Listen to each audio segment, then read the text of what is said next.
नमस्कार स्टूडेंट्स, कैसे हैं आप सभी। तो स्वागत करते हैं आप सभी का अपने इस YouTube चैनल स्टडी कैपिटल पर।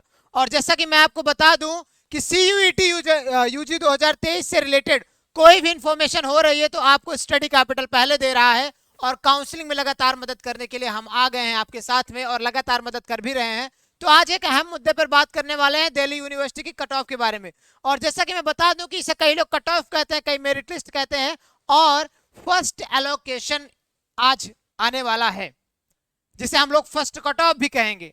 निर्धारण ये होगा कि किसका एडमिशन होने वाले हैं, किनका एडमिशन नहीं होने वाला है, सब कुछ आज इस वीडियो में हम लोग डिस्कस करने वाले हैं। बेसिकली मैं आपको बता दूं कि अगर आपका फर्स्ट एलोकेशन आता है तो आप चेक कैसे करेंगे, चेक करने के बाद क्या करेंगे, पेमेंट कैसे करेंगे, और उसके साथ में आपको ये भी बताऊंगा कि कितने समय के अंतराल में आप पेमेंट करेंगे। क्योंकि कई बार ऐसा होता है, मेरे कई सारे स्टूडेंट पिछली बार थे जिनका एडमिशन हो गया, उनको अच्छा कॉलेज मिल सकता था लेकिन वो अपग्रेड नहीं किए। तो अगर आपको एक बढ़िया कॉलेज मिल रहा है, आपको उससे भी बढ़िया कॉलेज चाहिए, तो अपग्रेड कैसे करेंगे वो भी आज मैं आपको बताने वाला हूं।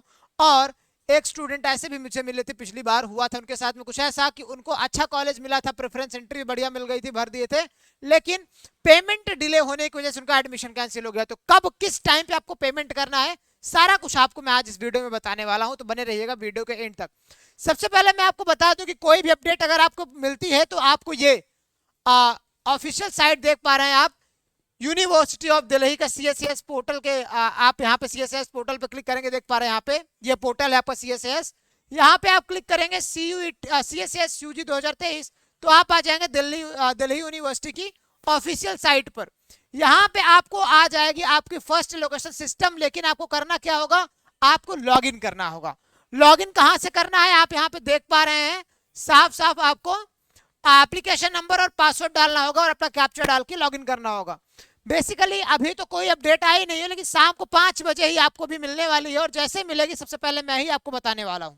तो बने रहिएगा, क्योंकि विश्वास बनाए रखेंगे तभी सारा काम आगे बढ़ेगा।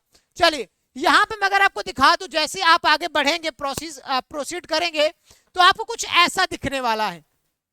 वहां पे लिखा रहेगा कि एप्लीकेशन फेज 1, एप्लीकेशन फेज 2। यहाँ पे बेसिकली अगर आप फेज 1 क्लिक करते हैं आपका पहला एप्लीकेशन पोर्टल दिखाएगा, फेज 2 क्लिक करते हैं आपको दूसरा, यानी कि आपने क्या क्या प्रेफरेंस एंट्री भरी थी वो दिखाएगा। यहाँ लिखा रहेगा माई सीट एलोकेशन। जैसे ही आप माई सीट एलोकेशन पे क्लिक करते हैं आपको कुछ ऐसा मिलेगा, लिखा रहेगा वहां पे हैशटैग, दूसरे में लिखा रहेगा प्रोग्राम अथवा कॉलेज या रेफरल नंबर, यहाँ पे लिखा रहेगा एलोकेशन या सीट कैटेगरी क्या है और स्कोर क्या है, और तीसरा लिखा रहेगा आपका एप्लीकेशन स्टेटस क्या है, एंड आगे लिखा रहेगा यूजर एक्शन क्या होगा, एंड देन आपका डिटेल लिखा रहेगा। एक एक की मैं बात करूं, अगर आपके पास में जो आपने प्रेफरेंस एंट्री भरी थी, ठीक है, प्रेफरेंस एंट्री जो आपने भरी थी, अगर आपको कोई सीट यानी कि उन कॉलेजेस में से, उन प्रोग्राम में से कोई सीट आपको मिलती है तो आपके नीचे यहाँ पे लिख उठेगा, जैसे फॉर एग्जांपल लिख दिया गया कि BSc ऑनर्स या BSc ऑनर्स फिजिक्स, और कहां मिल गया मुझे, मान लीजिए यहाँ पे लिख दिया गया हिंदू कॉलेज, ठीक है, क्या लिख दिया गया, हिंदू कॉलेज। अब यहाँ पे रेफरल नंबर लिखा जाएगा, मान लीजिए यहाँ पे हैशटैग मेरी पहली प्रेफरेंस थी तो यहाँ पे 1 लिखा रहेगा, हैशटैग 1, और मान लीजिए मेरी दूसरी प्रेफरेंस थी तो यहाँ पे लिखा रहेगा हैशटैग 2, ठीक है। यहाँ पे एलोकेशन सीट कैटेगरी, यहाँ पे लिखा रहेगा एलोकेशन लिखा रहेगा, उसके बाद सीट कैटेगरी में आपकी अगर OBC कैटेगरी है तो आप OBC लिखा रहेगा, वहां पे OBC कैटेगरी पे मिलेगी, जनरल कैटेगरी मिलेगी तो आपको जनरल लिखा रहेगा, उसके बाद आपका स्कोर लिखा रहेगा। मान लीजिए मेरा स्कोर कितना था, मान लीजिए मेरा स्कोर था 560 पे मुझे मिला था हिंदू कॉलेज, ठीक है, तो यहाँ पे लिखा रहेगा एप्लीकेशन स्टेटस, यहाँ पे लिखा रहेगा, और उसके बाद लिखा रहेगा यूजर एक्शन। सबसे बेहद इंपॉर्टेंट है यूजर एक्शन, याद रखिएगा। अगर आपकी प्रेफरेंस के अकॉर्डिंग आपको प्रोग्राम या कॉलेज मिलता है तो आप तुरंत क्या करेंगे, यूजर एक्शन पे जाके एक्सेप्ट का ऑप्शन दिखेगा आपको, एक्सेप्ट पे आप क्लिक करेंगे। मैंने आपको बताया था फ्रीज क्या होता है, तो अगर आप एक्सेप्ट के ऑप्शन पे क्लिक करते हैं तो आपका एडमिशन हो जाएगा फ्रीज। क्या हो जाएगा भाई, आपका एडमिशन हो जाएगा फ्रीज। फ्रीज करने का मतलब ऐसा नहीं कि एडमिशन आपका जम जाएगा, मतलब एडमिशन आपका हो गया समझो, बस आपको इस एक स्टेप पीछे है पेमेंट के, ठीक, कहां पे, पेमेंट के। अगर आपको सीट एलोकेट कर दी गई तो आप एक्सेप्ट करेंगे, और अगर आपको नहीं पसंद है वो तो आप इंतजार करेंगे और अपग्रेड करेंगे। अपग्रेड करने का मतलब क्या रहेगा, आपको थोड़ी देर रिलैक्स करना, रुकना है आगे की प्रोसीड आने की आगे के लिए, ठीक है। दूसरा 2 चीज हो सकती है, एक तो आपको पसंद ना हो तो आप स्किप करेंगे, ठीक है। दूसरा, अगर आपको प्रेफरेंस ही ना दिखाई जाए, मैंने जो भरी थी मैं पहले कट ऑफ में नहीं आया तो यहाँ पे लिखा रहेगा नो प्रेफरेंस। इसी के नीचे जो मैंने यहाँ सारी चीजें दिखाई #1 #2 करके, वहां लिखा रहेगा नो प्रेफरेंस, ठीक है। यह दिखाएगा नो एलोकेशन, क्या दिखाएगा, no allocation, sorry no allocation दिखाता, ठीक है, लिखा रहेगा नो एलोकेशन। तो अगर आपका नो एलोकेशन दिखा रहा आज शाम 5 बजे तो इंतजार करिएगा नेक्स्ट राउंड के लिए, सेकंड सीट एलोकेशन में जरूर आपका दिखाएगा, ठीक है। तो इस तरीके से आपका पहला एलोकेशन होगा, दूसरा एलोकेशन होगा, तीसरा एलोकेशन होगा। 2 चीजें करनी है। अगर आपको पसंद आ गया, आपका मनपसंद कॉलेज मिल गया, तुरंत फ्रीज करिए, आगे बढ़िए। लेकिन एक बात बेहद ये याद रखिएगा, इंपॉर्टेंट है कि आप स्किप करने के चक्कर में सब कुछ छोड़ मत दीजिएगा। जीवन में बहुत लोग करते हैं स्किप स्किप स्किप, अच्छी वाली भी चली जाती है। जैसे शादी करने गए हैं तो क्या करते हैं, नहीं मम्मी मुझे ये वाली लड़की नहीं चाहिए, स्किप, मुझे ये वाली नहीं और अच्छी, स्किप। ऐसा करते करते उनको फिर अंत में बहुत खराब मिल जाता है। तो ऐसा भी काम आपको नहीं करना है। अगर आप सोच रहे हैं आपको प्रेफरेंस के अकॉर्डिंग, आपको पहले प्रेफरेंस में मिल गया है अच्छा कॉलेज, आपका पहली पसंद जो मिल गया है, तो उस पर आप सेलेक्ट करिए और आगे बढ़िए, प्रोसीड करिए, तुरंत पेमेंट करिए, ठीक है।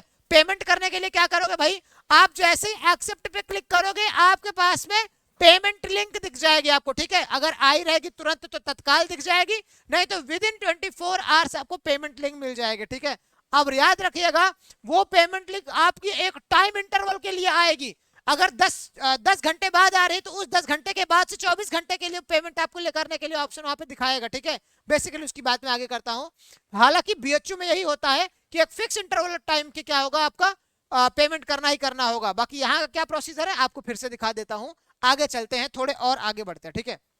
चलो, तो यहाँ पे आपके पास में क्या है भाई, प्रेस रिलीज है, जहां पे साफ साफ दिखाया गया था कि अगर आपका क्या है फर्स्ट एलोकेशन है, देखो आप क्या दिखा, first round of CSAS allocation. तो क्या करना है भाई, एक्सेप्ट आपको कब करना है, 1 अगस्त से 4 अगस्त के बीच में। कब, 5 बजे ट्यूसडे से शाम 4:59 पे 4 अगस्त के दिन आपको फिक्स कर लेना है कि आपको चाहिए ये प्रेफरेंस या नहीं चाहिए, आपको फ्रीज करना है या अपग्रेड करना है। अगर आप छोड़ देते हैं मतलब वो ऑटोमेटिकली अपग्रेड हो जाता है, अगर आप एक्सेप्ट कर देते हैं मतलब आप फ्रीज कर देते हैं। अगर आपने एक बार फ्रीज कर लिया तो आप दूसरे राउंड में पार्टिसिपेटेड नहीं रहेंगे, याद रखिएगा। एक बार आपने फ्रीज किया तो मतलब आपकी सीट बुक हो गई, अब दूसरे के प्रेफरेंस में आप बीच में टांग नहीं अड़ा पाएंगे, ठीक है। चलिए, और ऐसा ही करना है आपको। अगर आपके टॉप प्रेफरेंसेस मिले तो select and then payment, college to verify and approve the online application. अब कॉलेज आपके वेरिफिकेशन को अप्लाई कब करेगा भाई, वो 5 बजे शाम, यानी कि 1 अगस्त से 5 अगस्त के बीच में अप्लाई भी कर देगा। बेसिकली कई लोग होंगे जो 1 अगस्त शाम को 5 बजे अगर प्रेफरेंस उनका सीट एलोकेशन आया तो उसी वक्त पेमेंट कर दिए, तो उनका क्या होगा, 2-3 में आपका जो कॉलेज है वो वेरीफाई कर देगा।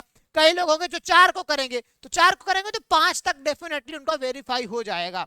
अब देखो यहाँ पे लिखा हुआ है कि मैंने कहा ना कि मैक्सिमम 24 घंटे का वक्त देता है बीएचयू, तो यहाँ पे वही सेम काम दिया जा रहा है दिल्ली यूनिवर्सिटी के लिए कि last date of online payment of fees by candidate वो शाम को 5 बजे 6 अगस्त तक। 5 अगस्त तक कॉलेज वेरीफाई करेगा कि हाँ मैं इस लौंडे का एडमिशन चाहता हूं या नहीं। अगर कॉलेज ने कह दिया कि हाँ लड़का अच्छा है, सुशील है, अच्छा है, मैं इसका एडमिशन ले लूंगा अपने कॉलेज में, तब आपके पास में 24 घंटे का वक्त होगा, यानी कि अगस्त 4:59 शाम से पहले आपका पेमेंट हो जाना चाहिए। अगर आप पेमेंट करने में लेट करते हैं तो आप एडमिशन से हाथ धो बैठेंगे, याद रखिएगा। आप फिर उसी वक्त इस CSAS पोर्टल से बाहर हो सकते हैं बेसिकली, ठीक। तो आप यहाँ पे पेमेंट जरूर कर दीजिएगा। हो सकता है आपको दूसरा ऑप्शन मिल जाए सेकंड राउंड के लिए, लेकिन उस वक्त तो आपकी प्रेफरेंस छूट जाएगी। तो these all are about first round की कट ऑफ के बारे में।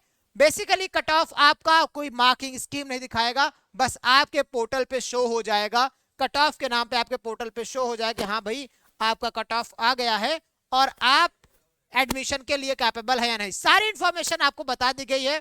अगर आपको इंफॉर्मेशन बढ़िया लगी, बेहतरीन लगी, तो चैनल को कर दीजिएगा सब्सक्राइब, वीडियो को कर दीजिएगा लाइक और आने वाले समय में शेयर करिएगा खूब, क्योंकि मैं और हमारा ये परिवार स्टडी कैपिटल ही है जो आपको हर तरह से मदद करने वाला है। Wish you all the very best, पढ़ाई करते रहे और आगे बढ़ते रहे। मिलते हैं किसी से अगली वीडियो में, बाय बाय।